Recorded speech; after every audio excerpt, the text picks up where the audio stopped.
The freeze-frame ending is just one of many directorial flares that made Alfonso Cuarón an intriguing choice for taking the helm of the franchise, and ensures Prisoner of Azkaban has stood out with qualities that have made fans yearn for a universe in which he stuck around until the end. It was, and has held up to be, a big step up from Chamber, which whilst cooler and more thrilling than the first, showed clear signs of frailty when held up for critique. Second to laying the foundation for this franchise, I'll remember the Columbus era as a warning to not stick too true to the source material to the detriment of your own creation. If anything, from both filmmaking and film watching perspectives, it's more engrossing to take imaginative risks than to practice such adaptational fidelity that the books with the easiest to translate material make for the most mundane experiences, a direction that seems only more rose-tinted in light of how Cuarón would push the style of these films forward. Yet Columbus's love for the source material is easily forgivable all the same, playing it safe to the effect of becoming a sort of illustrated audiobook, such that now the books and films are considered almost one and the same. Not quite narratively, because insignificant differences did exist here and there, but one and the same culturally.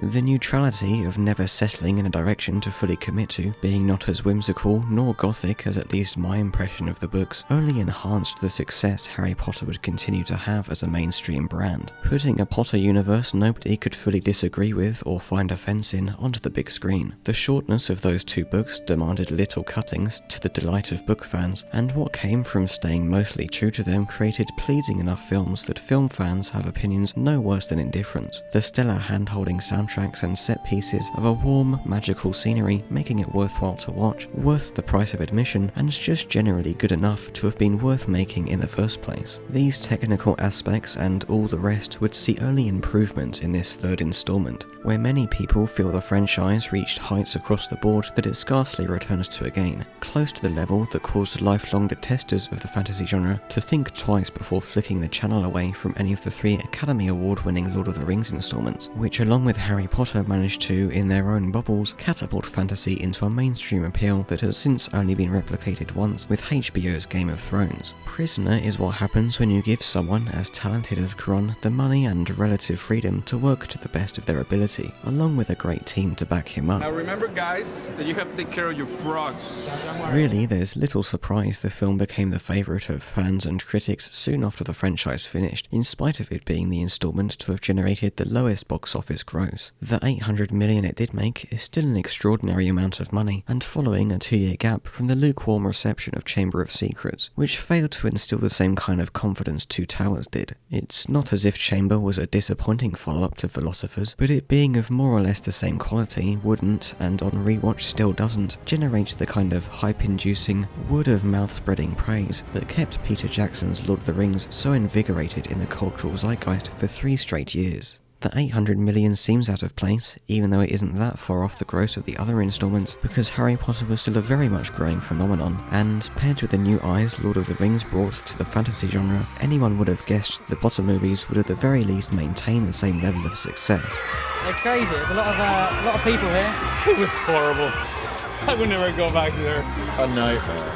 Regardless, if Chamber had set the franchise on the most minor of downward financial trajectories and lacked the stylistic flair to engage any demographic in particular, Prisoner switched it back the other way again, with every film thereafter experimenting in some way and upping the box office numbers little by little until the final Deathly Hallows Part 2 blew them all out of the water. In other words, the first 2 movies, whilst big hits, weren't considered great, but after people saw Prisoner, word got out that the new oddball director had taken the franchise seriously artistically, reining back in the attention of cinephiles and non-book readers who may have only seen the first film because of its cultural significance, or seen their interest drop after the second film turned out to feature some of the same middle-of-the-road storytelling. There's also something to say about the Prisoner book existing in this comparatively niche demographic between middle grade and young adult readers, only magnified by Cuarón's complete and immediately noticeable visual diversion from the Columbus films, which might have made marketing the 1999 book release and then this 2004 film release a little trickier. The book series was still in its infancy at the time of this third installment, and although Prisoner is still comfortably familiar to the first 2, the film's opposition to which is therefore only more striking, many people feel that Prisoner is the most well-rounded book of the series, and so it's unsurprising it would, even through a handful of changes, make the most well-rounded film as well. This is like a new feel for Harry Potter, isn't it? So you think it's going to be kind of dark? Probably, but it's just to be faithful to the material, to the spirit of the material. That's what we've been trying to make. Alfonso was mentioned very early on, and I was really enthusiastic about the idea. Azkaban is a much more reflective book, and so although it's a tricky plot, I think in this case the book and the director were really made for each other. Alfonso was a complete change. When Alfonso turned up, we were all sort of staring at each other in disbelief. It was like, who is this guy? What's he up to?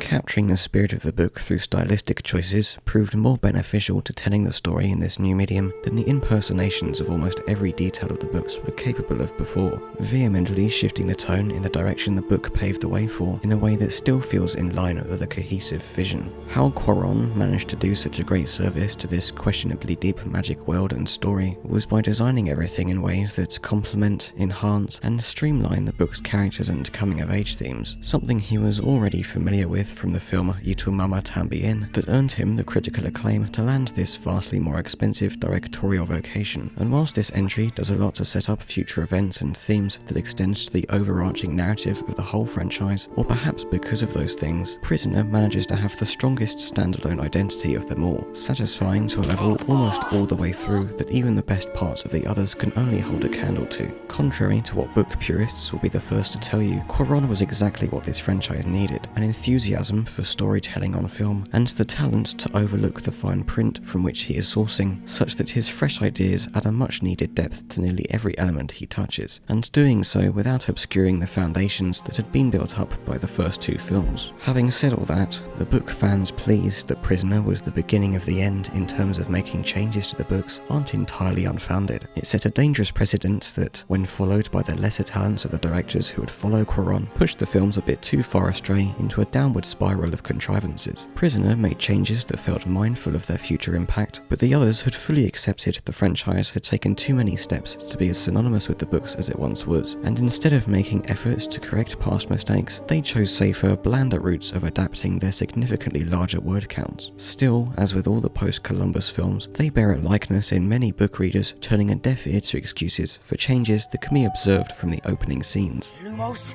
Maxima!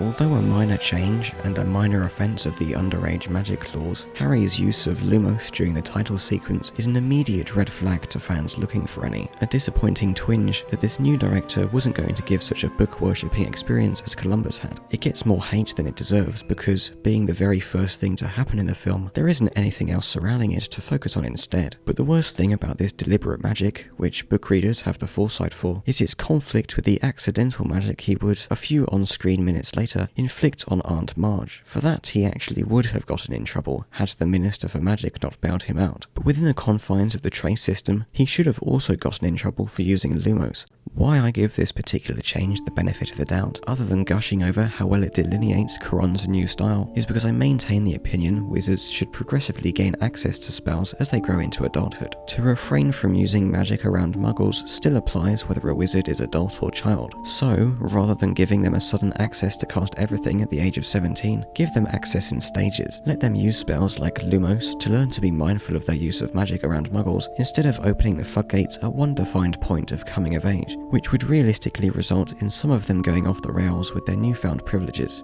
When they return to school each year, they can get taught one or two new quality of life spells to add to their arsenal for use during Christmas or summer break. They don't have to be anything extraordinary, and something as basic and inconspicuous as Lumos isn't going to get noticed by muggles any more than the endless range of spells adults have been given the responsibility to manage. Our suspension of disbelief is already stretched far enough by there being apparently negligible muggle-made conspiracy theories of the existence of magic, as if the Ministry could possibly track and wipe the memories of enough potential witnesses to subdue such rumours. How were wizards expecting to erase all of the rumours of their existence finding its way onto the internet as the world shifts into the new millennium, where any random muggle can video a flying car and upload it for everyone to see hours before an obliviator can find them? The reason wizards go to such lengths to hide themselves is the result of a lesson learned from the dark ages of history, when accused witches would get burned at the stake or meet some other similarly torturous demise. But other than this being a tongue-in-cheek play on historical events, as well as a way to suggest it's possible for a secret society to in reality exist unbeknownst to us, there's little reason wizards should still fear muggle public opinion so much. Their staying hidden is now no more than a lazy, responsibility-avoiding tradition, the age of witch-burning's long past, as they should be well aware of, living in secret within the very same lands and cities as Muggles. They let their fear or distaste, or apparent complete lack of insight of people like the Dursleys dictate their entire way of life. The Dursleys being Muggles who by all accounts do hate magic, just not for superstitious or religious reasons, and with no power to influence public opinion such that wizards would find themselves thrust atop pyres once more. Regardless of what stereotypes wizards believe of Muggles, Rowling is almost insinuating Muggles would be just as hateful of magic today, and return to their pyromaniac ways should they learn of its existence again, and that whatever data the Ministry has on Muggles indicates that as being the case. That's the only reasonable justification for wizards to deny Muggles access to their abilities, letting them wallow in failures that could be easily fixed with magic interference. Anyway, this opening makes for a concise introduction to the new style, specifically the sound design, including, to complement John Williams' best and last musical work on the franchise, the magical spells used by our characters being entirely reimagined. The flutes they took to using as a basis gives magic a much more natural and spiritual connotation than the digital sounding whooshes and rockets used in the previous films. I solemnly swear that I am up to no good. It sounds much more a part of the environment, and like it's emanating not just from the wand as a tool, but from the power within the wielder of said wand. And I can easily imagine they were also coming out of people's wands hundreds of years ago. It adds to the unique fantasy we should expect a big budget production to be able to create for itself, an auditory identifier that something belongs to Harry Potter or to specific spells, as Quaron would soon expand on with the Patronus. It really opened the floor for people to experiment across the board, with unique designs being found for spells with narrative significance, which if put to their best use, could help differentiate between casters during fight scenes, or to add an unspoken nuance to a character's personality and how they're feeling at the moment of casting, like Voldemort's killing curses, which he casts with sharp precision to indicate his expertise, and with the magic erupting almost instantly from his body, the incantation having barely left his mouth, indicating his uncontrollable passion or anger, intuitively teaching us how the spell functions and what is required of a wizard to cast it. Again, Prisoner is a starting point of this idea that was marginally improved upon in the following books and films. The idea of having to feel it in order to successfully cast a difficult or uniquely powered spell, coming about through Lupin's teaching of the Patronus charm to Harry. Then speak the incantation Expecto Patronum. The Patronus puts every other spell in the series to shame with how thematically relevant it is, and in order to weave it tightly into the fabric of the themes without dedicating a large amount of time to Harry's practice of the spell, Quaron combined the reverberating hum of the Patronus with a harmonious choir. A warm projection of Harry's deepest memories which glorify the waves of light flowing from the tip of his wand, blocking the Dementors from doing him harm. It's one of the core leitmotifs Williams builds in his soundtrack, so that even subconsciously we feel the full emotional weight of the personal journey Harry travels, not simply conducting the visuals, nor being conducted itself, but amiably amplifying our connection to this story.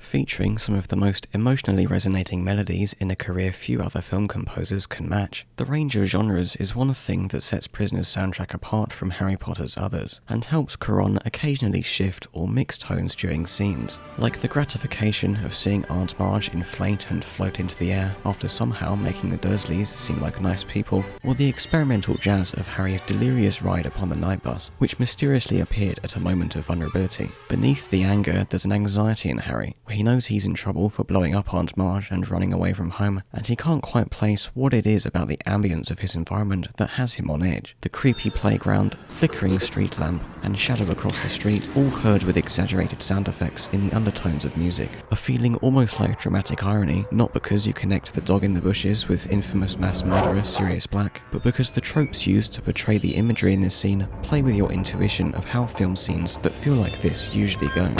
In order to have the time for this atmospheric moment, Quaron condensed and switched the order of information that's delivered to us from the time we're at Privet Drive to the time we get to Hogwarts, almost overeager to get out of the Muggle world and into the Wizarding one. The filmmaker's aware that what sold those tickets and got bums in seats isn't a slice of middle-class British life. The most narratively consequential change concerns when Harry learns about the convict Sirius Black's escape. In the book, Harry hears of this on a Muggle news broadcast, establishing the escaped killer before he runs away from the Dursleys, so that when we're reading of Harry being alone in the street, the possibility the killer is around the corner is in the back of our minds. The film instead plants this news into an already existing scene, when Harry climbs aboard the night bus and sees a mugshot on the back of the wizarding newspaper Stan Shunpike is reading. Stan conversationally, exposition-maskingly explains who the mugshot is of, which comes across more compelling than it would have from a Muggle news broadcast, and gives us discomfort in hindsight of the unlikely danger Harry was in before the bus arrived. The night bus has to be one of the most intolerable modes of transport we're introduced to all series, and I don't need to say anything to convince you the film does it a great visual and auditory service. Sirius first being seen on the bus, making him feel more established as the mysterious antagonist of a story dealing with magic. And since a wizarding aware person is talking about him rather than some Muggle news presenter, we get to hear who he really is, including his supposed affiliation with Voldemort.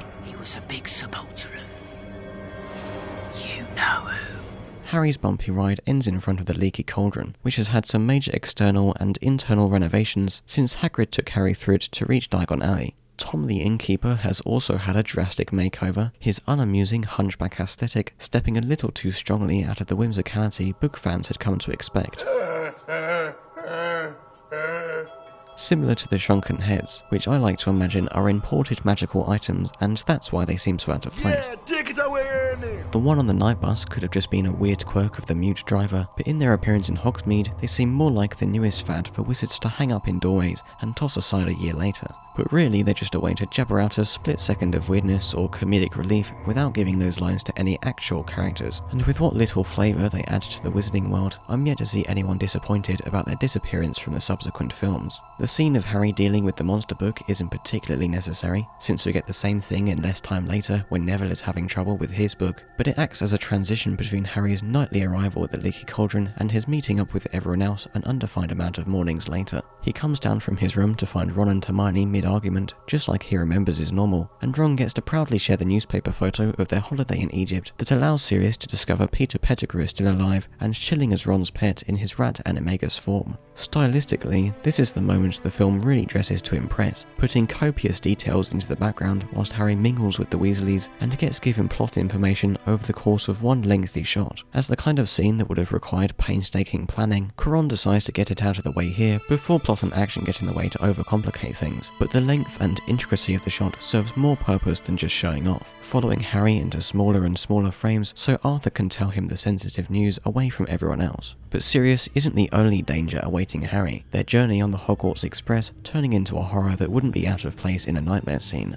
The Dementors had until now been referred to as the Azkaban Guards, which is about as nondescript as their new name is generic, meaning an evil and fearsome creature, and sounding a bit too close to the words demonic, demented, dementia, and tormentor. Whilst in the films they're buffed to be able to fly high in the air, in the books they're described as gliding across the ground, and have been praised as the most disturbing and metaphorical of Rowling's creatures. As far as their shrouded, wraith-like appearance goes, their closest pop culture cousin is none other than the Grim Reaper, though there's a great many more of them, and they possess a less abstract capacity for execution by way of sucking out people's souls, leaving them thoughtless, emotionless husks. But this state they render upon victims is just a finishing move, and has both thankfully and terrifyingly been regulated by the Ministry in their decision to hire these very obviously evil creatures to guard and punish the Azkaban prisoners. Being never alive to begin with means these Dementors cannot be killed, so giving them a job at least keeps them busy, and keeps them off the backs of the good guys. That is, until Voldemort comes along and promises them a greater supply of delicious souls to feast on if they'll work for him instead, which they gladly do. Azkaban being an accepted form of punishment, especially with things like obliviation, the trace, and a number of other means of control existing, is about as dystopian as the wizarding world gets. It's basically a form of constant mental torture, because beneath their soul-sucking power, the Dementors carry a presence that saps the happiness out of everywhere they go. Since they're always floating around Azkaban, the inmates are subjugated to reliving their worst memories over and over. Hagrid got sent there, accused, without proof of opening the Chamber of Secrets, and the only people who can escape are those capable of casting wandless Patronus or Animagus spells, like Sirius. All things considered, letting these Dementors anywhere near a bunch of children is an atrocious idea, and the outrage from parents would be enormous from just the news these things were being let anywhere near the school, let alone that one of them actually invaded the train and caused such emotional distress a student fainted. Chiron represents and complements the effect of happiness being sucked out of everywhere the Dementors go, with them bringing an intense cold. It's a cool visual indicator and definitely sets the tone for their ghostly arrival, but now the depressing aura their presence creates isn't such a dominant characteristic, and seems more a result of just seeing them than anything magically making people feel that way. In the book, it's also suggested the so-called Dementor's kiss they use to suck out a victim's soul involves a literal kiss, whereas in the film it's more like they gradually siphon the soul from the victim's open mouth, and only when that process is performed long enough does the victim's soul give itself up for consumption. Given that, I guess Harry really was in danger of having his soul siphoned out, compared to in the book where he's just made more sad than everyone else because none of anyone else's trauma compares to his. Why the Dementor goes straight for Harry though isn't really clear. In hindsight, I thought it might be because the Dementors recognised the part of Voldemort inside him, or that he had more soul to offer up because of having a part of Voldemort inside him. But if it's instead the case, his memories look tastier than everyone else's, or they just so happened to open his compartment first, then that'd be a tad anticlimactic. As we move into Hogwarts, the deep mood spreads to fully texturise the familiar environments, which in their makeovers have expanded in scope to feel like real places within the mountains of Scotland. The transition between Harry looking at his rainy reflection in the window and the carriages riding up the puddled path to Hogwarts, set to the school choir singing Double Trouble, is one of the best moments of the film, best endings to an overall impressive scene, and most interesting re-establishments of Hogwarts in the franchise. It's thematically and tonally relevant, and the signpost in the foreground hints at how Hogwarts physically relates to the new location, Hogsmeade, which our now teenage characters will soon be given the privilege to explore. The song, thunderstorm, and colour scheme are together enchantingly gothic, but now that we're in Hogwarts, the jarring contrast between this and the warm tones of the Columbus films can be fully felt. Different directors having different visions should be encouraged, if only because the director working on ideas they're passionate about leads to a better product. But the series does have its ups and downs in how well the cinematography, set design, and other features are utilised. Your tendency as a director is to say, okay, I want to put my stamp, I want to change everything. And it would have been a big mistake in Harry Potter. I wanted to do a film that will fit perfectly well as part of the franchise, but a film that if you happen to see it on its own, it will just work as a film. Part of the thing was trying to bring a certain naturalism to the whole thing, in which character and environment, they have the same weight. So there are not that many close-ups in the film. We really trusted that it was more powerful to blend those characters with the environment, with Hogwarts. We tried to create a universe that was very precise in terms of geography. So you can go from the Great Hall and you can see how you can walk into the staircases, and from the staircases you get to Harry's room. So it was not just a set, it was a place that actually exists. One of Chiron's strongest imprints is his choice to so liberally move the camera, using an abundance of tracking shots, panning and tilting, and handheld action, all of which has become the film's most popular point of praise. The effort to do this so consistently smoothly is impressive on its own, with the effect people like to applaud being the magical floating feeling it gives to so many scenes, the kind of commitment to quality where each shot blends seamlessly into the next that all high-budget films should be held to. Children of Men, which Chiron would go on to make a few years later, is notably reminiscent of this style, shooting wide, lengthy, sprawling handheld shots to immerse you in a melancholic dystopian Britain. These frequently smooth tracking shots beautifully complement Stuart Craig's infinitely superb set design, an area that was already a highlight of the Columbus films and has still improved greatly in Prisoner. It reaches a level of tangibility that a place as important as Hogwarts needs to have, where more hours are spent across the franchise than almost all other fictional locations put to film, and causes the set pieces to go from being eye candy of moderate to epic proportions to being wholeheartedly meaningful to the story, whether it's the changing seasons of the Whomping Willow, the ticking of the clock tower, the personalities of the paintings on the walls, or the film original creation that is the wooden bridge. This is the installment where I find myself most envious watching Harry and his friends go through life at Hogwarts. Despite how daunting and ancient it often seems, it's still a place they want to call home and feels the most like a lived-in home than at any other point point in the series, the magic at its most interesting, mysterious and bizarre, and the boarding school education and friendships at their most realised. Perhaps some of that envy comes from this being one of Harry's quietest years, where instead of Voldemort's schemes and evil monsters creating the drama, we get an escaped convict who isn't as he seems, and offers a much needed thematic window into the past. Cuarón's commitment to give the film's technical components purpose beyond being superficial dressings, instead being honest servants of the story, stems from his philosophy to first and foremost provide a character-driven experience. You can see this philosophy in the way CGI is implemented, helping the fantasy elements come about naturally instead of taking centre stage at the expense of everything else, such as with Buckbeak, Quidditch, Patronuses and Dementors. And those are just the ones that are, whilst about as realistic as 2004 CGI can be expected to be, still very much in your face as being CGI. We then follow them on a journey after the time has been taken back to earlier in the evening. And we actually carry the journey on with them out of the set and into the environment outside. There's no way you could even conceive doing that practically. The Hogwarts staff has also seen some new additions relevant only a little longer than the duration it takes for them to be introduced, sparingly used in lessons in the following books, and given the briefest of cameos in the following films. Emma Thompson has a lot of fun as Divination Professor and walking plot device Sybil Trelawney, foretelling students' futures and trying to teach them the arts of crystal balls and teacups. Together we shall cast ourselves into the future.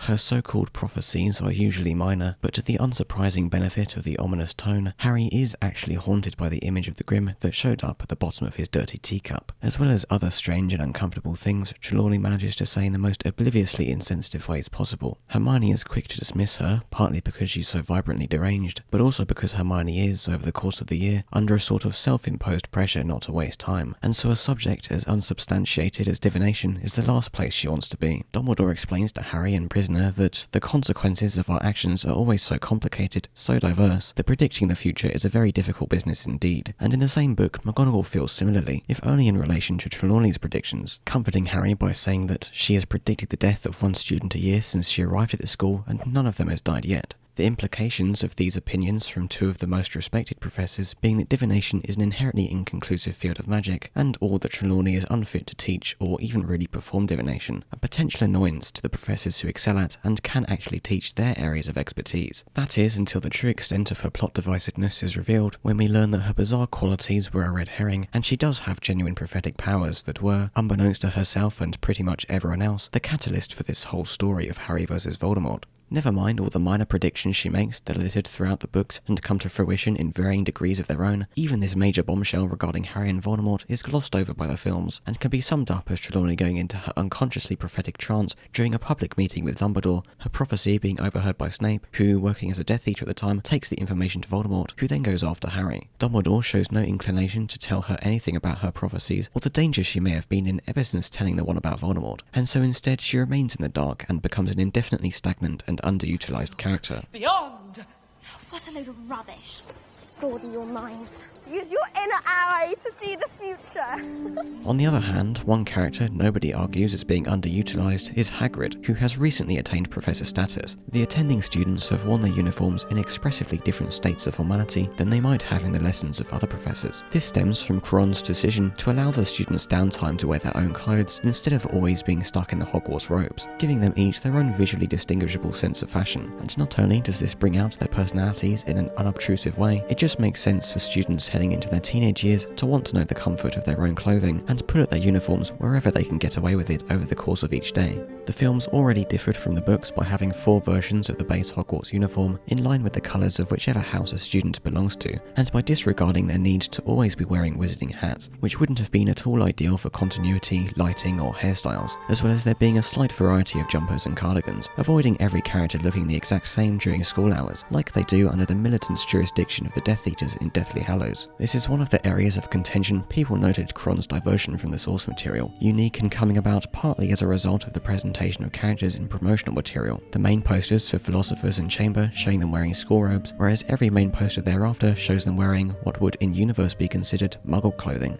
And therein lies the crux of this conversation. That these would be considered Muggle clothes must mean all the pureblood wizards have willingly gone out and selected their own Muggle-style outfits in either genuine Muggle clothes shops or wizarding imitations of Muggle clothes shops. Both scenarios would be weird and make little sense in the books, where even wizards who are by all accounts accepting of Muggle traditions, like the Weasleys, are so clueless as to what said traditions entail that, in the few occasions they try to blend in with Muggles, they dress up like a bunch of buffoons, wearing attire that is overly flamboyant, based on their favourite colours, and decades out of fashion. Though the film's Hogwarts uniforms and pureblood attempts at wearing Muggle clothes are in the simplest sense less whimsical interpretations of Rowling's descriptions, their occasional accordance with modern fashion trends are the area they objectively fall short, making the characters look like they belong a little too much in the mid-2000s as opposed to in the mid-90s the story is set, and with everyone just a bit too well put together for the awkward wizarding teenagers they are. What I really wanted to do is to do it more contemporary. This film takes place in 2004, so we crafted costumes that they wear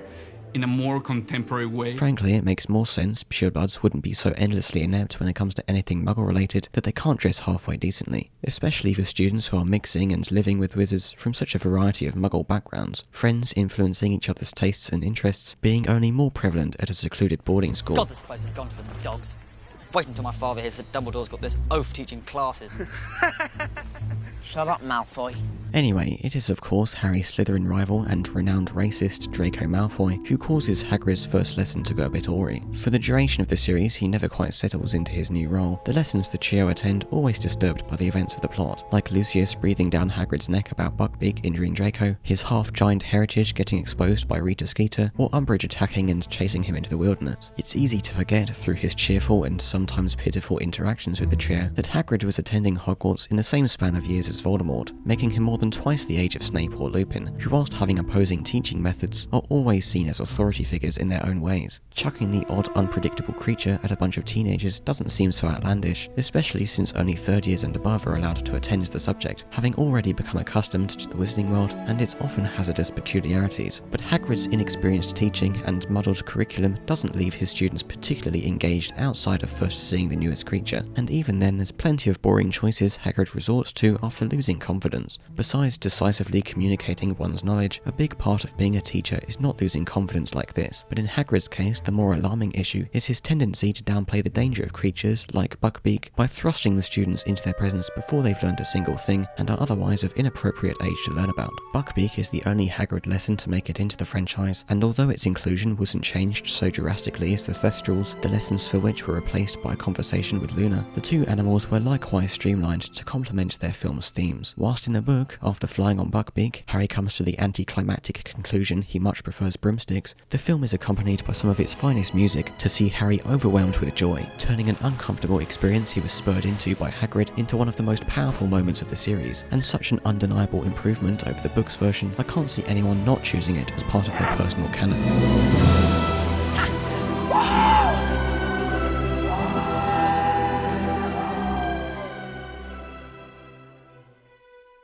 By jumping to the page about werewolves during his substitutional defense against the dark arts lesson, Snape is hinting at Lupin's lycanthropy, knowing that if news of a werewolf teaching at the school got out, Lupin would be ridiculed. This would go on to occur after the events of the Shrieking Shack, where Lupin was involved in putting several students in danger, and which Snape not only bore witness to in the film, but, upon seeing Lupin, spontaneously shielded Harry, Ron and Hermione from him. It's a protective gesture that makes sense in hindsight of his history, but I'd like to think a professor and wizard of Snape's caliber would put himself between any student and something as imposing as a werewolf. Voldemort's curse may or may not have brought about Lupin's dismissal from the job, but he decides to resign to save Dumbledore from the backlash, despite Dumbledore having known and been acceptant of his condition since he was a teenager, and ensured Snape continually brewed Lupin the werewolf symptom-relieving wolfsbane potion, which Snape may have only been providing under Dumbledore's request, but was nonetheless essential to ensuring Lupin didn't develop the bloodthirst to maul anyone in his path. Obviously, the Ministry should have established a system of treatment for werewolves, enforcing the use of wolfsbane potion and punishing those who refuse, or at least providing secure locations for them to wait out their transformations. In the little we see of Lupin in the books after Prisoner, or his almost non-existence in the films, we can assume he maintains the same guilt that caused him to commiserate with Snape's spiteful attitude towards him. Snape definitely is one to hold a grudge, and whilst Lupin wasn't directly to blame for what happened at the Shrieking Shack when they were teenagers, it was the straw that broke the camel's back in the rivalry between Snape and the Marauders. Lupin was usually a reserved bystander of James and Sirius's bullyish antics, but on that extreme occasion he was was an unwilling participant, having used the secluded location to hide away during the hours of the full moon throughout his Hogwarts education, at a time when the potion allowing werewolves to maintain their sense of self during the transformation hadn't been invented. In reality though, he couldn't resist going out to run around in the woods with his friends, and whilst Lupin is regretful of how little action he was intimidated to take when they were teenagers, where standing up for his morals might have alleviated how much James and Sirius caused trouble, it has resulted in the sincerity and fairness that makes him a favourite professor amongst the students who attend his lectures. Ridiculous. Very good. As always, marvellously directed, his defense against the dark arts lesson introduces a new Wizarding World monster in the Boggart, which takes the form of whatever the nearest person fears most, and can be dismissed by a simple spell everyone has little trouble casting, making the Boggart sort of useless against anyone who knows the spell, and therefore more of a plot device about overcoming one's deepest fears, or rather a way to let Harry practice his Patronus against a phony Dementor instead of a real one. I don't think Rowling was thinking too much about how insensitive it is to force a bunch of teenagers to face and reveal their biggest fears in front of their classmates, like Neville, whose deepest fear appears as Snape and causes everyone who hears of this fact, including Snape, to bully him for it. But to give Lupin the benefit of the doubt, I guess practicing this spell in a group, and for many of them possibly seeing a Boggart for the first time, was a necessary circumstance to give them the communal support to actually be able to overcome their fear and see the Boggart as the relatively inconsequential creature it is. Very enjoyable. The ridiculous charm uses the caster's humorous thoughts to overpower the Boggart, making it less than threatening in the presence of a class of laughing teenagers. But that also means that when an already emotionally exhausted Molly Weasley attempts to deal with a dusty Boggart alone in a corner of Grimmauld Place, she is unable to conjure any amusement and breaks down before the repeatedly shape-shifting forms of her family's corpses, Lupin rushing into the room to cast it away instead. Never mind how much I wish that heart-wrenching book passage had been included into the Phoenix film, I thought the Boggart scene in Prisoner was improved from the book, most importantly bringing clarity to what happened on Harry's turn. Whereas in the book, Lupin sort of steals Harry's turn before the Boggart can mould to his fear, which he later explains was because he expected that fear to be Voldemort and for Voldemort to appear to be a bad idea. In the film, the Boggart actually does turn what is at that time Harry's fear, and only then, having already been on higher alert than with the other students, does Lupin step in to redirect the Boggart to himself. It maintains the spontaneity of the book's version, whilst making it seem like Lupin didn't intend to get involved with the Boggart, which makes sense considering his fear of the full moon is something that could reveal his condition, and actually seeing proof of Harry's deepest fear being a Dementor better sets up his arc of learning the Patronus.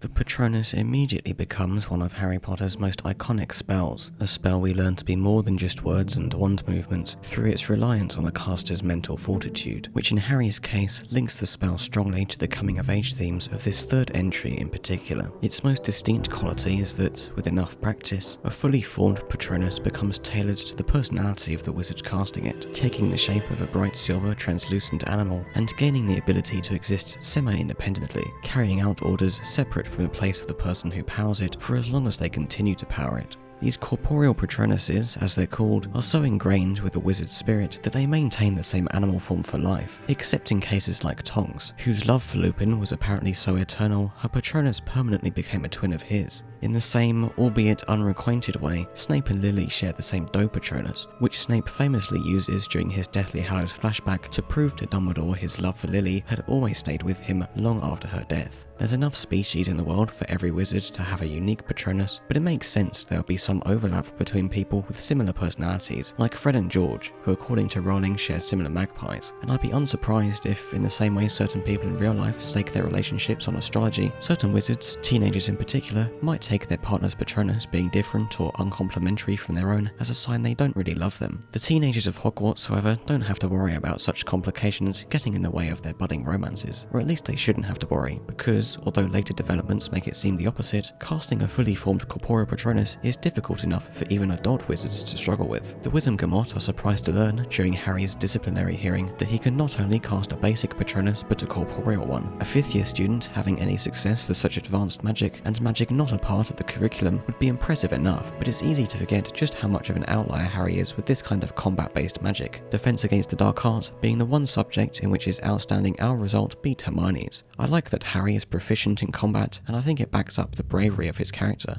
It just wouldn't work if every time he went toe-to-toe with the bad guy, he ended up on his arse. And what saves him from being a Mary Sue is that Rowling still knows when to pull the rug out from under him when he's really thoroughly outmatched, such as versus Snape at the end of Half-Blood Prince.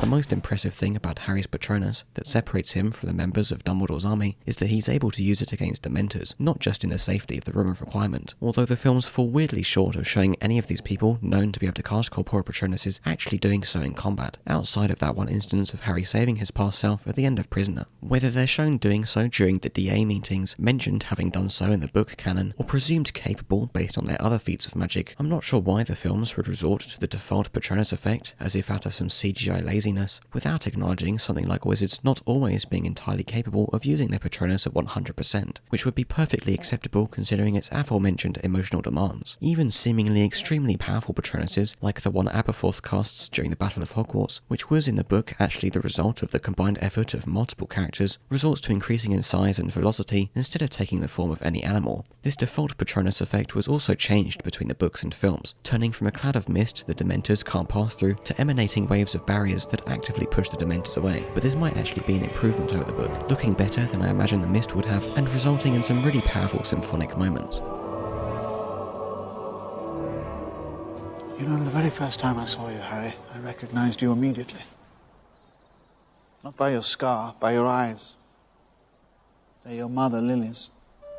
The Latin origin of the word Patronus, being father, perfectly suits Harry's aspiration to learn the spell, creating not just a protector against the Dementors and all they represent, but the memory of a father figure, becoming more in tune, but not yet entirely to terms with, the loss of his parents. A reconciliation Lupin ignites and partially guides him through, but which gets cut short by Lupin and Sirius's departures, and continually interrupted by the tragedies that come to pass. The book makes Harry's parents' connection to his Patronus more evident than the film's visually condensed reimagining, making use of our constant, intimately descriptive window into his thoughts and feelings, and featuring more illuminative dialogue during his private lessons with Lupin, the majority of which are not shown, but suggested to have occurred in between the start of his training and the time of his first successful corporeal Patronus during a Quidditch match. The core differences in Harry's lessons with Lupin involve 1. The memory he uses to cast the Patronus, and 2. The existence of a conflict of interest between him wanting to learn the Patronus to overcome the Dementors, and him not wanting to be able to overcome the Dementors, because they are able to, in forcing people to relive their worst memories, unearth an otherwise inaccessible memory of his parents. It's inaccessible because Harry was a baby at the time, and whilst I'm sure Harry would have much preferred remembering anything else, there's a morbid significance to him taking a better-than-nothing attitude to the Dementors projecting the memory of their deaths into his mind. The film does include a fragment of this memory, resourcefully blending Lily's scream into the train whistle, and whilst I like how hauntingly subtle this incorporation is, the omission of the other dialogue from the memory renders the sound too inconspicuous to be narratively noticeable. Instead, Harry explains to Lupin the happy memory he's decided to use is one of his parents, and that it's not even so tangible for him to be confident the memory is real. I don't even know if it's real, but it's the best I have. The memory being of his parents, whether it's real or not, is more suitably bittersweet than the ones he attempts to use in the book, such as the first time he rode a broomstick, Give it here, Malfoy, or I'll knock you off your broom! or when Hagrid told him he was a wizard. I'm a what? In the film, Lupin disappointingly decides this broomstick memory is too weak after Harry failed using it in his first attempt. The first time I rode a broom. Well, that's not good enough, not nearly good enough. Granted, if the Patronus is as advanced a spell as Rowling gives us reason to believe, warding off the Boggart Dementor should really take more than the 2 attempts it does in the film, but we can surrender to the realities of film pacing for the sake of this scene making a more impactful moment, Harry succeeding on that second attempt by using a memory that isn't of just a fun or simplistically happy experience, but of a mundane dream. Through his conversations with Lupin, the film still gives us enough of Harry exploring his parents' deaths, but by containing the Patronus portion of that arc in the lesson with Lupin, instead of it climaxing during the Quidditch match against Ravenclaw, which was excluded from the film altogether, the sequence of the development and our tonal approach to it gets shifted around. I can't say I feel the Quidditch version is much of a loss, since the Dementors that infiltrate the pitch are actually revealed to have been Draco messing with Harry, and Harry was so swept up in catching the snitch that both this fact and his casting of the corporeal Patronus go unnoticed by him until he's informed after the game. Besides that, having Harry's very first corporeal Patronus happen in order to save himself and Sirius, ignoring that in the second loop of that night the film somehow messes up showing it as being corporeal despite having done so in the initial loop, makes every part of the whole ordeal that much more special compared to it happening during Quidditch, which, despite how triumphant of a subplot Gryffindor finally winning the cup is, gets decreasingly relevant as the primary Voldemort conflict ramps up.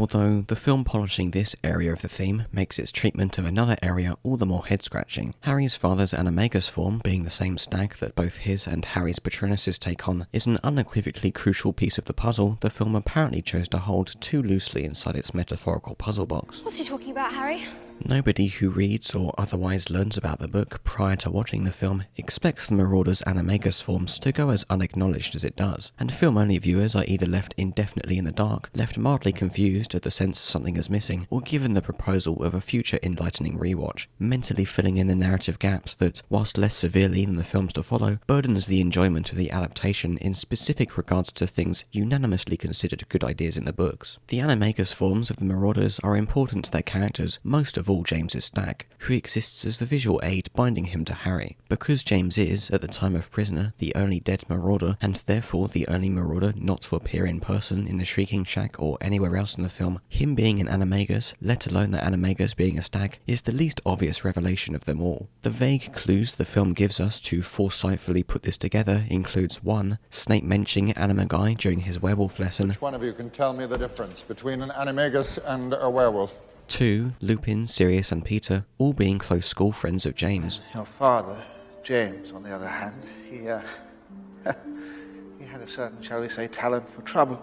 3. Lupin possibly recognising and knowing how to use the Marauders map. Did it never occur to you that this, in the hands of Sirius Black, is a map to you?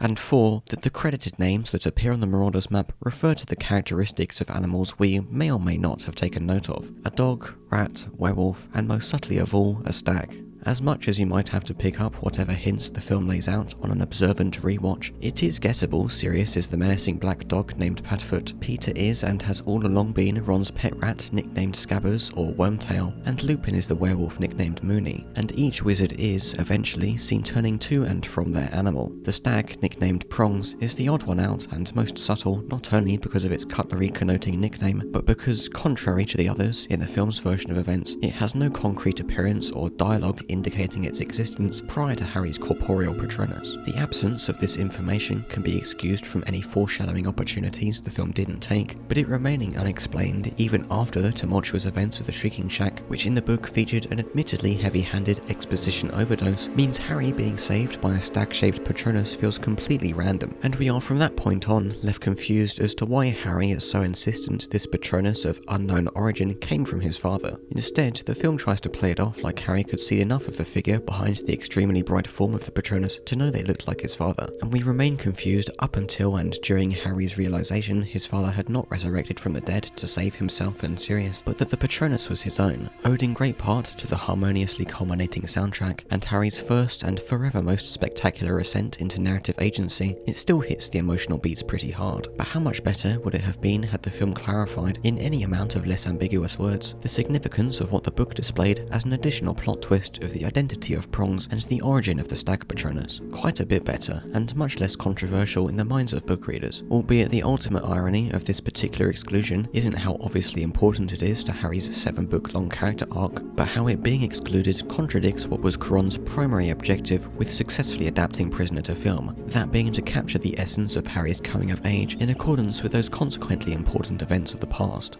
You're more like them than you know, Harry. In time you'll come to see just how much. How Cuarón and Steve Kloves chose to adapt their interpretations of the book's narrative, focusing on Harry's confrontations with a past he can scarcely remember and the solitude it overshadows him with, means the film cut only more of the book's fat than it otherwise might have, discarding, condensing, or merging the things only loosely tied into the core themes that concern Harry. In succinct replacement of that fat, they breathe a new, naturalistic life into Harry and his gradually expanding friend group, though their appearances are, proportional to their relevance to Harry's story, delegated to existing in the background, an inevitability in a series so focused on the perspective of its title character that that focus barely extends even to his closest friends. The passion to which Cuarón and Kloves took the evolution of whatever characters they could spare the time to task is perhaps their greatest contribution to Prisoner. It's a contribution that may have been made by someone else down the line regardless, out of a necessity to adapt increasingly wordier books, but it was most advantageous for Cuarón to come along to do it to a higher degree than anyone could have hoped at this crossroads in the story, the teenage lives of the characters, and the careers of the actors playing them, laying a complementary and further stabilising foundation to the long-term health of the franchise. Yeah, no, Alfonso was great though. He was really sort of energetic and he was crazy. So we really liked him for that. Go for it. Yeah? Cool. I got these actors in their turning point. They were turning 13. So they start getting conscious and aware of becoming actors. And they start taking their craft seriously. Under the usual tightly scheduled blockbuster pressure, Cron made use of the blooming talents of the trio, now equipped with enough age and experience to benefit from more complex direction, to bring out nuanced performances that would get only progressively necessary to convey however many thousands of the book's words don't make it to screen. And, with the restraints of children's fiction loosened, the adult actors have more room to impeccably set the stage. Snape, for instance, is written with a more subdued malevolence than his flamboyantly theatrical red herring role had him stuck in before, the stoic subtlety of Rickman's performance from this point on becoming a trademark of the character. David Thewlis performs with similar subtlety as the benevolent Lupin, but on the other side of the acting spectrum we have Gary Oldman, who was by 2004 already known as a chameleon for his versatility and intensity, and he brings just that to his role as Sirius Black, transforming in a matter of on-screen minutes between deranged escaped convict and delicately hopeful godfather.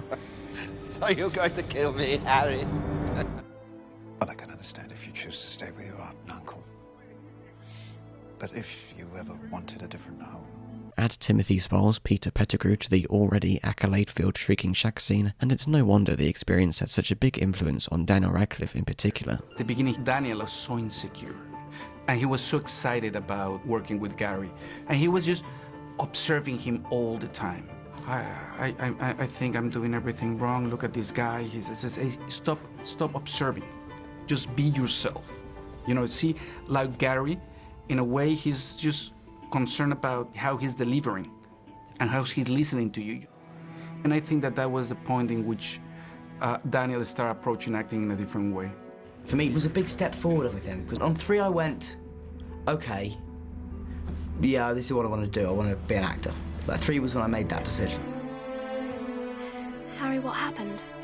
Before getting to the Shrieking Shack, Harry has more to learn about Sirius to pit the convict as his personal antagonist, universally believed to have betrayed James and Lily by revealing their location to Voldemort, and then blowing up a bunch of people when confronted by Pettigrew. It's assumed, since all that was found of Pettigrew was his finger, that he was blown up as well, but it crosses nobody's mind the roles were actually reversed, as later plot twisted in the Shrieking Shack. Pettigrew was the Potter family betrayer to have blown up a bunch of people all along. The wizards whose minds it doesn't cross includes that of Fred and George Weasley, who, in possession of the Marauders map, would have, as amusingly pointed out by many a Harry Potter fan, been able to see the name Peter Pettigrew displayed always nearby Ron for the time he spent in Hogwarts. The Marauders map is never not mysterious, other than our learning of the group of students who most impressively created it, and though past the Prisoner film it goes underutilised by everyone who knows of its existence, it does, in the Goblet book for instance, fall into the wrong hands and aid in their evil schemes. The twins stole this invaluable artefact from where it was collecting dust in Filch's office in their first year, somehow figuring out the very specific incantation to unlock it and using it as the secret to their mischief, now most generously passing it on to Harry so he can take after them in sneaking around the multitude of hidden passageways of Hogwarts, finding a way to Hogsmeade without the required permission slip, and circumventing the professor's protective worries he is being targeted by Sirius, as Harry learns when he overhears McGonagall's sensitive and needlessly public conversation. According to Ron in the book and a brief deleted scene in the film, Sirius at one point successfully infiltrates Gryffindor Tower and looms over Ron's bed with a knife, intending to use it on Pettigrew, but as far as everyone else is concerned, mistaking Ron's bed for Harry's. It's during his nighttime map surveying and subsequent stroll that Harry sees the name Peter Pettigrew doing loops and, despite seemingly nobody being there, moving past him in the corridor, playing a fearful game of hide and seek, not with Sirius, but with Hermione's cat, Crookshanks, whose many attempts to kill Scabbers cause as much contention between Ron and Hermione in the book. Why Hermione remains so defensive of Crookshanks and neglectful of Ron's worries may have to do with her purchasing of the grumpy ginger cat, foreshadowing her romantic interest in Ron, but she is nonetheless in the wrong, still stubbornly rejecting her responsibility after Scabbers goes missing and leaves behind blotches of blood on Ron's bedsheets, finding herself feeling lonely without Harry and Ron's company, and eventually apologising after Ron says he'll help with the appeal for Buckbeak's trial, which she had been helping Hagrid with in between using his shoulder to cry on. But for the period they were avoiding each other, the emotions between the trio were at an all-time high, added to with the disagreements about Harry's secret trips to Hogsmeade and his anonymously gifted broomstick broomstick, the turning in of which Hermione was in the right about, but shouldn't have gone behind Harry's back to do so. Obviously in the film this broomstick isn't seen until the absolute end, but since Harry quickly needed a new broom to play in the Ravenclaw match in the book, this new one being confiscated for inspection causes the usually indifferent Harry to take Ron's side against Hermione's pestering. She's gone mental, Hermione has. I mean, not that she wasn't always mental, but now it's out in the open for everyone to see. Along with this trinity of disagreements getting cut out, if not watered down to a couple of brief moments, one in which Harry comes down from his leaky cauldron lodging to Ron arguing with Hermione, and another in which the trio walk across the courtyard on their way to hear Hagrid ramble about Buckbeak. I haven't lost anything. Your cat killed him. Rubbish. The book-long secret that Crookshanks was aggressively pursuing Scabbers in affiliation with Sirius was also cut out. This contention between Ron and Hermione was instead exchanged for the saplings of romantic tension, and Hermione getting Harry's broom temporarily confiscated and her sternly warning against his Hogsmeade escapades was exchanged for her conflicted amusement at his suddenly invisible arrival, toying with Draco and his goons after they came to spoil her and Ron's serene little moment on the border of the Shrieking Shack. Do you want to move a bit closer? Huh?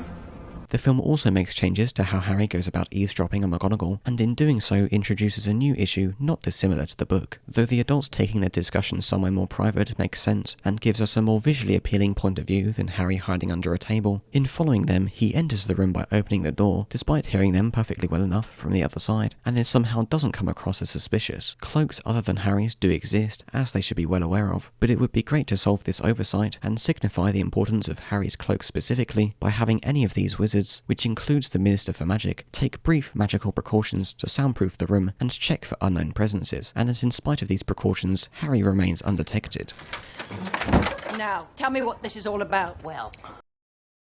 The film has a bit more to set up before using a fade to black to separate the 45 or so minutes of climax from everything preceding it, which, unlike those hour and 20 or so minutes of season-spanning scenes that precede it, takes place over 2 cycles of a single jam-packed night. This setup includes, among some scenes I've already gone over, a bizarre event following one of Trelawney's divination lessons, Sirius Black's face shimmering inside the crystal ball Harry carries up to return, and Trelawney jump-scaring him with one of her once-a-decade prophecy-spewing blackouts. It's the period of time containing this quickfire setup where the until now near immaculate pacing mildly deteriorates in the wake of speed running through the plot points most crucial to the climax, and the almost imperceptible veil this hasn't been turning into a more flawed adaptation as it's gone along gets lifted just a tad. After the fade to black, Hermione punches Draco in the face, they chat a bit with Hagrid, who takes Scabbers out of a tin of flour and hands him back to Ron, 2 pebbles fly through the open window, and with the executioner arriving, the trio run back up the hill and set themselves up at a most inconclusive angle, blocking their view of the execution for the narrative benefit of setting up the later reveal, and I guess to responsibly shield their 13-year-old eyes from a beheading. Pettigrew notices a dog nearby, bites Ron to escape the relative safety of his hand, and makes his way over to what he should know to be the entrance of the underground passage that leads to the lair Lupin once upon a time stayed, accompanied by the Marauders, for the durations of his werewolf transformations. Sirius of course knows about the Shrieking Shack just as much as any other Marauder, and violently drags Ron underneath the tree, and Harry and Hermione make after him. They don't get very far when the Whomping Willow does what Chamber of Secrets showed us it was built for in keeping people away, except now it makes more geographical sense in its placement between Hogwarts and the Shrieking Shack, far removed enough from the castle that it isn't going to be killing students minding their business left and right, and far enough from the shack that it doesn't seem suspiciously related. Dumbledore should have implemented a totally inaccessible defense to Lupin's hiding spot, rather than the mostly inaccessible defense the tree provides, especially since there's seemingly nothing stopping someone circumventing the Willow entirely by walking up the path to the shack from Hogsmeade. In the book, Harry and Hermione at least don't manage to get past the Willow without Crookshanks coming to press the convenient secret button, but the same can't be said about the film, where, out of sheer blind luck, the tree flings them inside itself. Or, on closer inspection, what actually happens is Hermione, clinging to the sweeping branch for dear life, grabs a hold of Harry's shirt with one arm on her way past, throws him into the hole with that one arm, and then supposedly lets go of the branch with equally precise timing to let herself be flung inside not far behind. The questionable physics here kind of speaking for itself. And, despite how bombastic the film makes them, the tree's attacks still don't make its entrance inaccessible, Lupin coming along to freeze it with a spell there's no reason any students can't learn. Hermione's feats of strength continue inside the shack, where she steals Ron's line, "If you want to kill Harry, you'll have to kill us too." which is way cooler when Ron says it in the book because he's standing up on the broken leg Sirius gave him. To those who've forgotten how to listen, This whole Shrieking Shack scene, and the manner the plot bends over backwards to give reason to each character's arrival here, is completely convoluted, and whilst the film version explains less, the simplification allows us to ignore most of that convolution. Lupin briskly arrives in the shack not long after Harry and Hermione to balance out Sirius's manic aggressions. He made the presumption of what was going on after seeing the trio move there on the map he had earlier acquired from Harry. Either he failed to mention, perhaps knowing of Hermione's possession of a time turner, that during his inspection of the map it displayed 2 independently moving Harrys and Hermiones, or he was so focused on seeing the name Peter Pettigrew that he could think or take notice of little else. Earlier on it showed someone in the castle. Someone I know to be dead. In the book, we also have to assume one of a few other possibilities, that Lupin, being a marauder, can use the map with the added benefit of being able to see Animagus, see the marauders no matter what form they take, or that one can only see Animagus on the map in knowing they're an Animagus, because although the film earlier showed Harry seeing Peter scuttling around Hogwarts after dark, that instance, and every other where he may have been able to see an Animagus in the books, such as with Sirius and Peter in Prisoner, or Rita Skeeter in Goblet, they remain absent from the map. But Lupin's reason for rushing to the shack was because he saw Peter at a time when Peter was in his Animagus form. In his rush, Lupin leaves the map laid out in his office, Snape coming in to see Lupin heading towards the Willow after coming in to give him his werewolf medicine. But Snape doesn't go in pursuit of Lupin only to give him the medicine, since seeing him heading to and using the Willow passage aroused his suspicions Lupin was in cahoots with Sirius and had all along been the one helping him infiltrate Hogwarts, not knowing that role actually fell to Crookshanks and that Lupin was just sort of passively allowing Sirius to get along with whatever he was doing. A perfectly reasonable explanation for Lupin going there, however, is to isolate himself as a werewolf, Snape really cutting it close delivering the medicine, possibly leading Lupin to believe if he didn't isolate himself, he would transform inside the castle, alerting and endangering anyone nearby. On top of this, Snape was motivated more by revenge than justice, hoping with delight to be the one to catch Sirius and to be right about not trusting Lupin, ignoring the pleas of explanation from Sirius, Lupin, and now Harry, Ron and Hermione, and threatening to give Sirius up to the dreaded Dementors kiss without a trial, as he would later insist on, and Sirius would only escape from on the back of Buckbeak. Not to mention just how antagonistic Snape is to everyone upon his arrival, including yelling in response to Harry calling him pathetic, "You would have been well served if he'd killed you. You'd have died like your father." Compare that to the film, where before he can do much of anything, Snape gets incapacitated by the explosive strength of Harry's signature Expelliarmus spell. So signature that a blast formed in the book by the combined Expelliarmuses of Harry, Ron and Hermione is in the film formed by Harry's anger alone.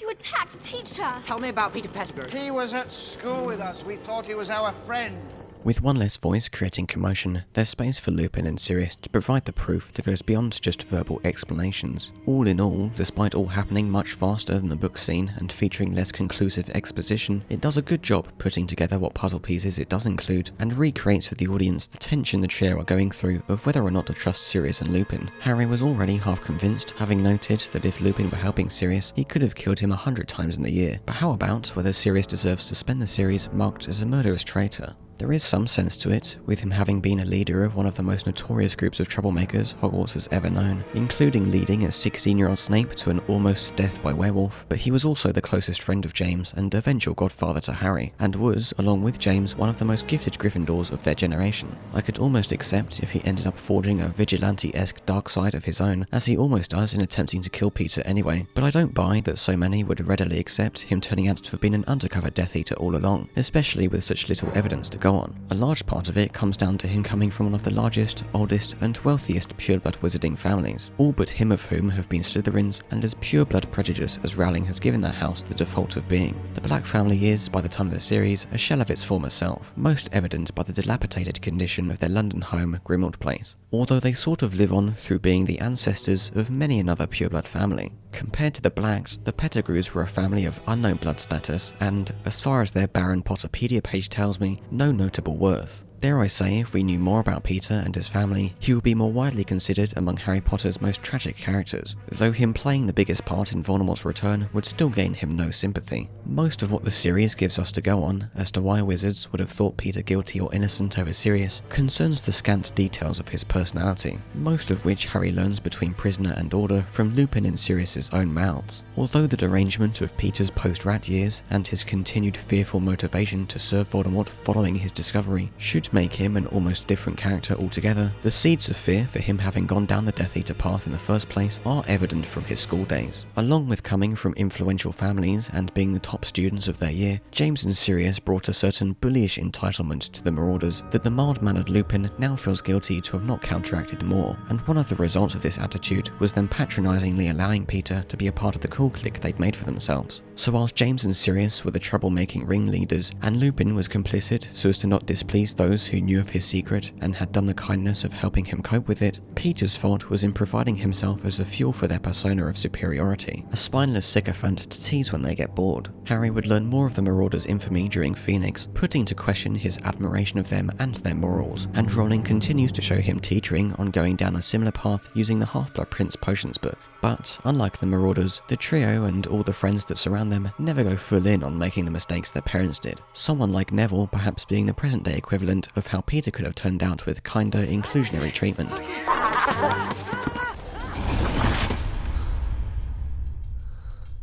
The tool Rowling uses for Peter's betrayal is a piece of magic, the Fidelius charm, which conceals secrets, is barely used to its full potential in the books, such as to hide Voldy's Horcruxes, and receives no mention in the Prisoner film, except for one functionally incorrect allusion by McGonagall during the Hogsmeade scene. Few knew where they were. One who did was Sirius Black. Unlike how McGonagall suggests Sirius was one of the people to have known where the Potters were hiding, the charm functions such that if Sirius were the secret keeper, he will be the only person to know and be able to tell other people where the Potters were hiding. This is primarily why wizards at the time thought Sirius was guilty, because whilst the identity of the keeper were themselves kept secret, Sirius, being James's best friend, was the most expected candidate, making him the only person anyone thought possible to have given the Potters away. Forgiving the film messed up that specific detail, I still don't buy James's decision to change his secret keeper to Peter at the last minute, causing his, Lily's, and nearly Harry's deaths, and getting Sirius thrown in Azkaban. The theory behind this decision was that Peter was the least expected choice, and therefore the least expected target for Voldemort to go after. They chose not to use Lupin because, despite being closer to him than they ever were to Peter, they remained skeptical of his werewolf dark magic affiliations, so they favoured the reasoning of Peter being their friend and a member of the Order for him being a known spineless coward, who instead of further protecting their secret would, if pursued, be quickest to give it up.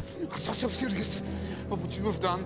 What would you have done? I would have died! I would have died rather than betray my friends! In fact, Peter would go on to give it up so quickly that before anyone else, like Dumbledore, could be informed the Keeper had changed, the Potters were already dead. It gets worse when you realise that, since the criteria to qualify as someone's secret keeper is unknown, the Potters could have chosen pretty much anyone to be theirs, such as someone completely random with no prior relation to them Voldemort would actually never think to go after, or someone Voldemort would never dare to go after, like Dumbledore, the founder and leader of the Order, the least likely to be a Death Eater double agent, the only wizard Voldemort fears, and more than willing to be the keeper from the moment it was necessary. And it gets even worse considering Hallows suggests the resident of a place can be their own secret keeper, meaning that so long as they don't leave, they are just as impossible to find as the location and can stay in hiding indefinitely, as is the case with Bill and Fleur at their Shell Cottage hideout, the inclusion of which makes no sense in and of itself, since the trio only found the cottage because of Ron, and Ron only found the cottage because Bill, as his own secret keeper, told him about it before hiding away, contradicting the entire reason for a secret keeper existing, that the secret can only be disclosed by the keeper, not the subject of the secret or anyone else the keeper tells it to.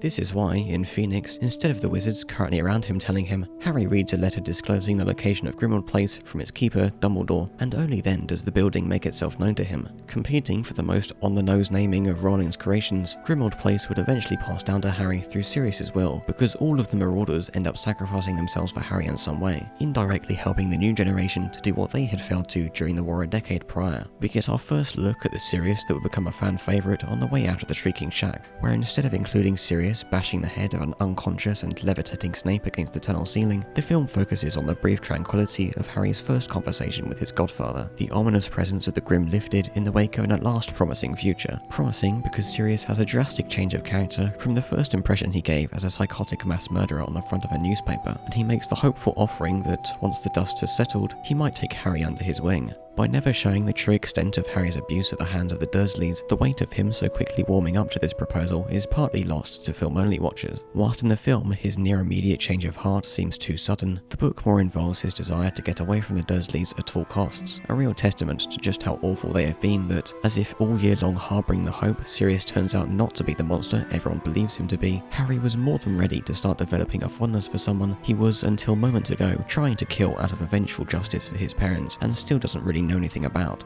Unfortunately for Sirius, his fate as a marauder is more tragic than he and Harry would have benefited from, the living proof of his innocence escaping during a commotion of convenient inconveniences, as we are by now more than used to. Lupin's werewolf in the film looks more like what might be conventionally considered a werewolf than the wolf-adjacent form he takes in the book, where the differences of a shorter snout, human-like eyes, and tufted tail are indistinct enough for a wizard to want to learn to spot the differences between wolf and werewolf, lest they fall victim to the considerably more dangerous latter of the two. But in practice, the film's version better visually distinguishes Lupin from the scruffy dog Sirius turns into, and is better tailored to the worst parts of Lupin's downtrodden character, and creates the kind of pin-drop intimidation anyone knowledgeable of werewolves would feel with nothing but a few feet of air to separate them from one. The disturbing implications of its tortured appearance, perhaps derived from Lupin's practice of werewolf veganism, contrasts that intimidating monstrous presence, so that we feel simultaneously sympathetic and afraid of Lupin, and the trio appear in genuine danger. Snape's arrival a more than welcome and interesting addition to the scene, faced with the same werewolf he nearly fell victim to as a teenager, but allowing that smidgen of professorly protection to kick in for the three teenagers carrying behind him right now. Maybe it's a bit odd that even Snape, one of the most talented wizards of the series, appears powerless in the face of a werewolf, but it's taking him by surprise, and his prioritization of keeping the trio guarded behind him prevents this becoming a real power level inconsistency, and my attention is nevertheless set on the conditions that lead to Lupin's transformation in the first place.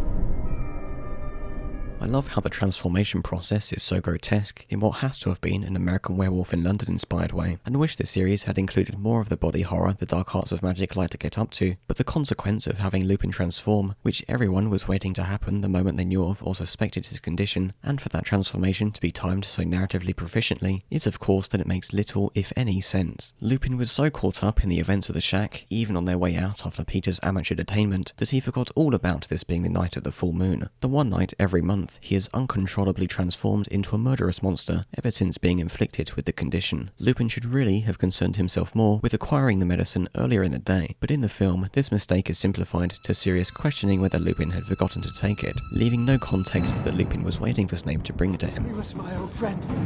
Have you taken your potion tonight? Who knows how they found any worth in their old animagus adventures with Werewolf Lupin, during which he lacked the medicine entirely, if his turning into a violent monster is as inevitable as this scene makes it seem. But maybe the lack of preparation gave Lupin and Sirius too little to work with to alleviate his violent werewolf tendencies. Still, everything from his friendships to his employment to his physical condition revolves around being a werewolf, and instead of sprinting away to grab the medicine the moment the scene at the shack is settled, or remaining behind to endure his transformation there in isolation, he walks into the moonlight as if it weren't that one crucial night. And there lies the bigger half of the werewolf conundrum. Perhaps it's the unfortunate case the time they exited the passage aligned with the time the full moon reached the height at which it ignites werewolf transformations, but it is only when a cloud moves past the moon that he starts to turn. You can't deny it works as a dramatic reveal, with a great, if slightly cliché, werewolf bathed in moonlight visual to go along with it, but in terms of magic, we are now left with the implication werewolves are immune to the full moon, so long as they either do not have direct contact with its light, do not see it with their own eyes, or are unaware of its existence. If any or all of these are the case, access to a light-proof room, or a multi-layered trunk like the one Moody gets locked in during Goblet of Fire, would be sufficient to avoid the full moon for however many hours its werewolf magic takes place. I said we'd take you to the castle. After that, the Dementors can have you. The reason Peter is able to escape is partly because everyone is understandably concerned more with the immediate threat of a werewolf, but also because everyone overlooked how securely he was taken prisoner. In the film, he pretty much wasn't taken prisoner at all, Lupin's wand conducting him out of the passage like the nozzle of a gun behind a hostage's back. The same wand Lupin would drop during his transformation, and Peter, standing unrestrained less than a metre away, would instantly pick up and turn himself into a rat with. Though Sirius escaping Azkaban as a dog suggests Animagi don't even need a wand to transform. In the book, Peter is taken prisoner more securely, but because of Sirius's escape from Azkaban, even these restraints shouldn't have stopped Peter escaping, and the far simpler solution is to just knock him out. Instead of dwelling more on what could have been, how about we finally delve into Harry Potter's most infamous plot device, and a very literal plot device at that. You deal with so many abstract concepts, like the time traveling. It's such an abstract thing. And actually, it's so difficult that I even trying to explain it right now. Yeah, it's hard. It's hard. It is hard. Because you just go in circles. Rowling reveals the time turner after hinting at Hermione's use of it from the time this year's lessons began in order to redirect the events of the climax, retreading new steps down a path that was always going in the right direction, as we'll get into with how exactly the time turner functions. When did she come in? Did you see her come in? There might be nothing more frustrating than a poorly executed time travel plotline undermining an otherwise well-executed story, and even within the boundaries of consistency that constitute a well-executed time travel plotline, it's still rarely worth it. Poor execution only exacerbates what is the main reason for that frustration, that time travel is predestined for convolution or complication. For purely entertainment's sake, one can suspend their disbelief of a time-travelling plotline's implementation as much as is required, but the difficulty to do so willingly is directly proportional to how well executed said time travel plotline is, and its overall importance to the story it has more often than not been wedged into. Stories that have had time travel plots wedged into them are worse than stories with time travel at their very basis, because the wedging was the result of the writer taking a narrative direction more unavoidably convoluted than just about any other direction that was open for their choosing. Obviously, a story built on a time travel premise should avoid convolution just as much as any other story, but everyone who engages with such stories understands convolution comes with the territory, in the same way magic comes with fantasy or non-existent technology comes with sci-fi, and those being a part of a core setting is different from, for instance, the serial killer in a contemporary crime thriller evading arrest through magic or non-existent technology, or, in the case of time travel, twisting what was a good story up until the exact point time travel was hinted at being implemented, the audience unexpectedly tasked with wrapping their head around a half a dozen unignorable paradoxes and all the plot holes the author didn't think or lacked the time to elucidate that goes along with them, and what was once a reasonably palatable story is forever discoloured in the garbling of some new, impossible-to-believe internal consistency. And in the end, even if it is all consistent on a level fit to be believed, devoid of the tiniest, most insignificant plot holes, was the task of sewing such unwieldy narrative threads worth the risk of losing the consumer's attention, patience, or concern for whatever the story's initial purpose had been building up to? How did you get there? I was talking to you there. No, you're there. Harry Potter, as a fantasy story, has a higher disbelief threshold by default, and is therefore an easier time convincing us of its abnormalities than a crime thriller might have. And to say nothing of the execution, the time traveller creates what should in any time travel story consuming opinion be the most narratively tolerable type of time travel, outside of time travel that exists to satirically or indeterminately provide the momentum for a story with otherwise next to nothing to do with time travel, such as one of the few romantic comedies I'll admit to loving, About Time, in which Bill Weasley uses his genetic time-travelling powers to bang Rachel McAdams. Best night of my entire life. In cases like About Time, where the time travel allows an interesting play on the rom-com film formula, although the time travel plays a part in serious events in the narrative, the time travel itself is never asked to be taken seriously, or even questioned beyond the bare bones of its narrative functionality. But Harry Potter is a comparatively serious story with other magical pieces at play for the time travel to account for clashing with. On the tvtropes.org page for temporal mutability, meaning the sliding scales of how easy it is for time travelers to change the past and why, the time travel category the Time Turner uses falls first in a list arranged from least to most changeable, and is referred to as "you already changed the past." The category goes on to state that all time travel to the past results in the creation of a stable time loop by virtue of the fact that the past, including the interference of all those time travelers, already happened, the time traveler only changing their perception of the past events, rather than diverting them on any scale. It's a variation of the set right what once went wrong trope, in which the characters use their foreknowledge to correct what happened the first time around, except in this variation it's more a case of them discovering how what once seemed wrong was actually right all along, or more simplistically known as the way back trip, for which TV Trope states, unlike Set Right What Once Went Wrong, where the time travelers go back and defeat the villain and as a result history is changed for the better, in this trope the time travelers go back and defeat the villain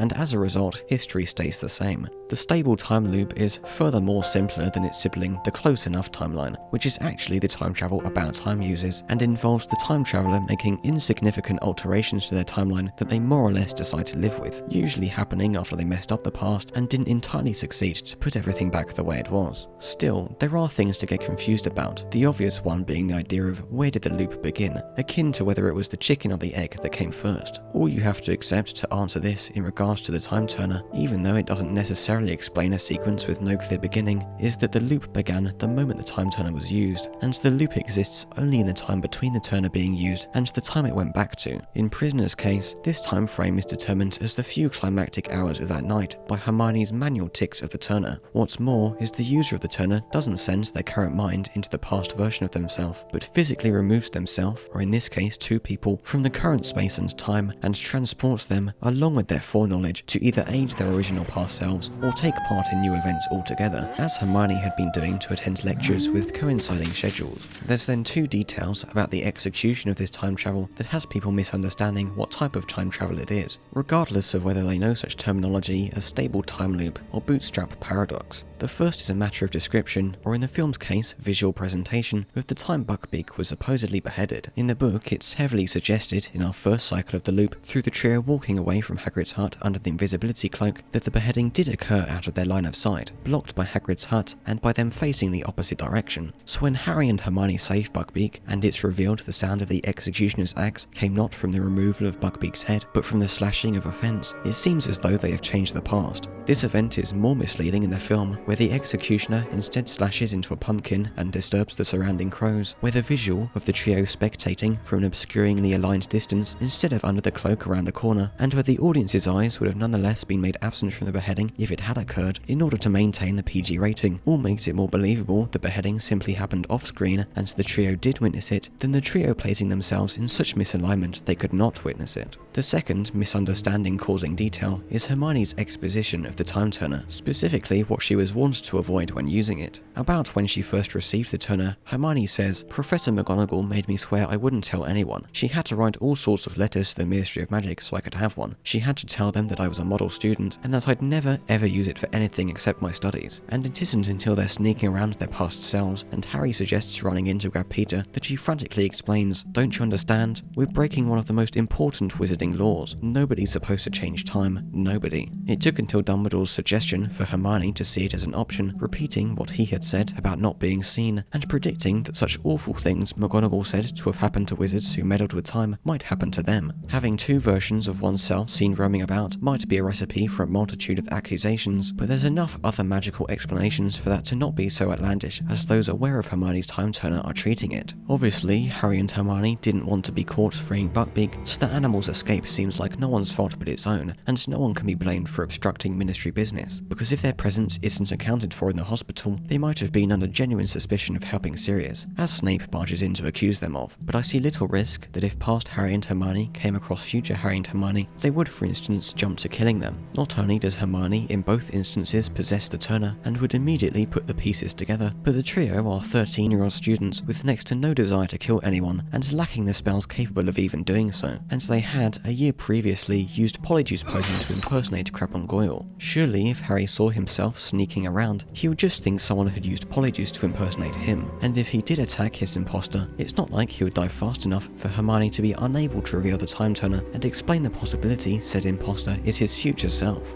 Someone's past self may directly or indirectly cause the death of their future self, the occurrences of which may have been accounted for enough that the Ministry should in no way be handing these devices out to anyone, but the idea that someone's future self can kill their past self completely contradicts the whole premise of this type of time travel, being that the past is unchangeable. Nobody can kill their past self because their past self has to survive long enough to become their future self.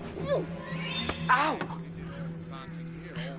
If you're not yet convinced of how messy time travel in non-time travel focused stories can easily become, realise that the idea the time turner is unable to change the past is conceptually untrue. The turner cannot change a past that has already happened, but it can prevent a past occurring in the first place. It is, after all, an exceedingly valuable tool the Ministry rarely, if ever, gives out. The bootstrap paradox that allows Harry to save himself, even though being able to save himself required having been saved by himself already, can also, for instance, apply to information, given you are willing to contact your past self. By intending to obtain information and in the future succeeding in obtaining that information, you can almost guarantee your future self will in some way communicate to your present self the information right now, when it's at its most valuable, effectively equipping you with the foresight your foes do not have, if not just additionally useful info that could only be acquired after the present incident. And let's not forget that even if your future self doesn't contact you, they can still act as a clone to aid you from the shadows, or be off somewhere else doing something completely different. If Hermione didn't have the time turner, Buckbeak would have been executed, the trio eaten by Werewolf Lupin, and Sirius captured by Dementors. So it really begs the question of why this insanely powerful tool was given to Hermione for her originally dull purpose of attending more lessons, but is never used by anyone else or even mentioned again until Rowling's clumsy disposal of apparently every single one of the time turners during the Department of Mysteries infiltration, after which they cease existing in the Wizarding world just as much as in our characters' memories, nobody thinking how favourable it will be to have several of them in use by different Order members during the New War, such as to warn of a Death Eater gang's arrival at one of many Muggle-born hideouts. An interesting use of magic, turning into a game of cat and mouse between the two sides, the Order members only ever a hair's width away from the pursuing Death Eaters, all prying to get their hands on a turner for themselves, though their Department of Mysteries infiltration didn't make that seem so out of reach to begin with.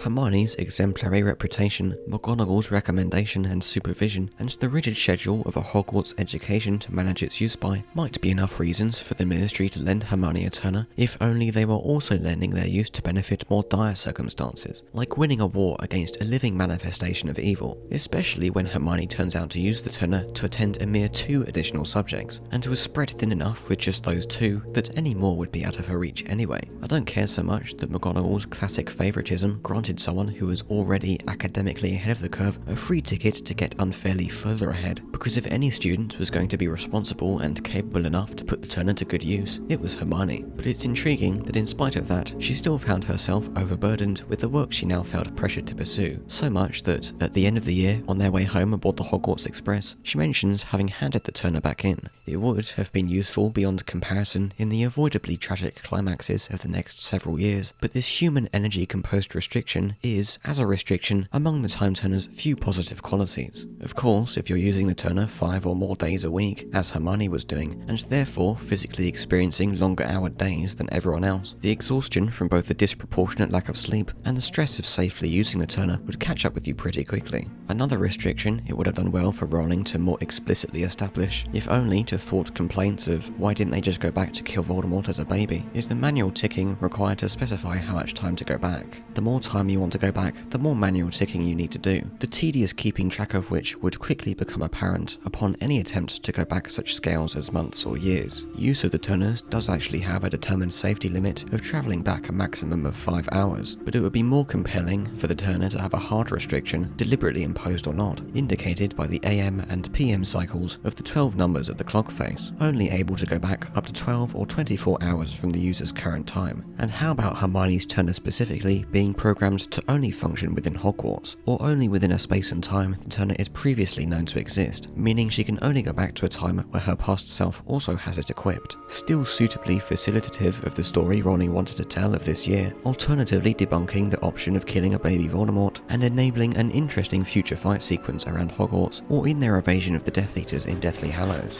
Well, don't hang about. Snatch 'em! But why did Rowling introduce time turners if seemingly uninterested in exploring the many magical espionage possibilities they bring with them, nor the narrative consequences inevitable in any story involving time travel? Well, Harry and Hermione using the turner to relive the events of that night actually becomes so integral to the overall story of the film, especially where it takes up most of the last half of the runtime, that it wouldn't have worked without the hole its absence leaves behind, feeling at once like a device inorganically slapped on top to the detriment of the greater picture, and a necessary step for the characters to take in their personal journeys. And when I say characters, I mostly mean Harry. Besides Hermione's continued ascension into being given all the cool moments, if we succeed, more than one innocent life could be spared. Let's go.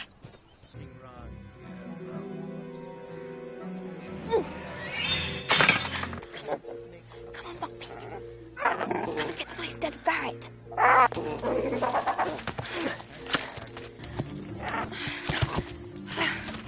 Now what? We save Sirius. How?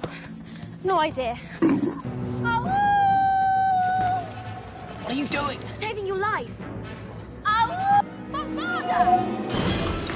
You really are the apprentice witch of your age. And besides Ron's converse descent into being sidelined, spending the length of their time-travelling adventure bedridden and out of the loop, the Time Turner carries great weight in bringing the arc of Harry's third year to a close, concentrated in, but not exclusive to, that one euphoric expecto patronum. The Harry who goes back in time, anticipating his father's appearance, is only a few hours older than the Harry he, with this new perspective, realises it is his job to save, using the knowledge he has already cast a corporeal patronus to succeed in casting what is, in the film, his first corporeal Patronus, defeating the Dementors as metaphors for the darkness of his past with the self-actualization the Patronus gives him. From the start, we had already seen Harry becoming his own person, as is expected from one entering their teenage years, through his defiance against Aunt Marge and the Dursleys. Rather than remaining the vacant face of a wizarding legend trapped by the fame of that tragedy superseding everything he does, he's using his bravery to overcome the tribulations that gravitate towards him because of that past, and uses the new experiences, whether they be triumph or tragedy, to establish an independent identity. As much as he wants to be a normal kid with a normal family, he'll use heroism to keep whatever he has left and can make anew, which with Sirius's redemption looks to be on an upward trend. The book's return train ending is evidence of this. Harry receiving a letter from Sirius saying he's in hiding with Buckbeak, that it was he who sent the firebolt, and enclosing a signed Hogsmeade permission slip. And Ron gets to keep the owl it flew in with, as replacement for Scabbers. Then, meeting the Dursleys at King's Cross Station, Harry shows them the letter and says it's from his godfather, a convicted mass murderer, and thinks what a good summer it will be. The film's choice of a freeze-frame ending, the critique of which gets partially caught up in how fan-servicey it is to the book's broomstick subplot, actually encapsulates the happy ending quite well, flipping around the Dementor soul-sucking effect that has all film long represented unhappiness to instead represent pure joy. The rarity that gives freeze frames their cinematic significance is also the reason people are so standoffish towards them, especially when used once and as the last thing imprinted in the audience's eyes before the credits roll. But in Prisoner's case, that's the whole point. Placed elsewhere, it would have been easily forgotten and less controversial as a result, but been more out of place as a sort of fourth wall break in the flow of the film, immersion-breakingly forcing us to recognise the film as a film and analyse what stylistic trickery it's trying to play on us. Freeze frames work by making a statement not that a single frame deserves more attention than the other 23 frames flashing by every second, but that the time of the story the frame is contained in is of importance. That frame, being the last of the whole film, isn't so simple as signifying how enthralled Harry is atop his new broom. The frame is telling us to think of all Harry has gone through, and what happiness may be in store for him in the coming years, the cinema seats left vacant at this most hopeful time in his life. But with the speed his broomstick is carrying him into the future, that happy ride is destined to be a fleeting one.